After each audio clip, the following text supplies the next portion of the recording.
Pronoun এত important যে আমরা কিন্তু শুধু নাউনের পরিবর্তে যা বসে সেটাই প্রোনাউন এটাই বলি। কিন্তু প্রোনাউন কিন্তু প্রতি পদে, পদে প্রত্যেক সেন্টেন্সেই প্রোনাউনের গ্রামার আছে। তো দেখো একটা ইম্পর্টেন্ট গ্রামার সেটা হচ্ছে যে ইনফিনিটিভ, ইনফিনিটিভ, জিরান্ড এবং পার্টিসিপল এর পরে অবজেক্ট বসে। তাহলে ইনফিনিটিভ, জিরান্ড এবং পার্টিসিপল। আমরা জানি ইনফিনিটিভ কি? টু যুক্ত ভার্ব। জিরান্ড কি?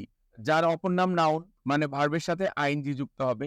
পার্টিসিপল দুই ভাবে হয়, ভার্বের সাথে আইএনজি দিয়েও হয়, আবার ভার্বের পাস্ট পার্টিসিপল দিয়েও পার্টিসিপল হয়। তো যাই হোক, ইনফিনিটিভ, জিরান্ড এবং পার্টিসিপলের পর যদি কোনো প্রোনাউন আসে সেটা অবশ্যই অবজেক্টিভ ফর্মে আসবে, কখনোই সাবজেক্ট হবে না বা পসিভ অ্যাডজেক্টিভ হবে না। যেমন টু ফলো, এখানে দেখো টু ফলো এরপরে মি হবে না আই হবে? টু ফলো ইনফিনিটিভ, ইনফিনিটিভের পরে কি? অবজেক্ট হবে। আবার আসো টু সি, ইনফিনিটিভ, এরপরে সাবজেক্ট না অবজেক্ট হবে? নিশ্চয়ই অবজেক্ট। আবার দেখো আফটার ড্রপিং সুজানা অ্যান্ড সিনাহান, তো আফটার ড্রপিং, এই যে ড্রপিং এরপরে সুজানা কি হবে? অবজেক্ট। পার্টিসিপল এবং জিরান্ডের পরে কি? অবজেক্ট বসে। তাহলে এটা যদি অবজেক্ট হয়, অ্যান্ডের আগে অবজেক্ট, তাহলে অ্যান্ডের পরেও কি? অবজেক্ট হবে। সেক্ষেত্রে কি?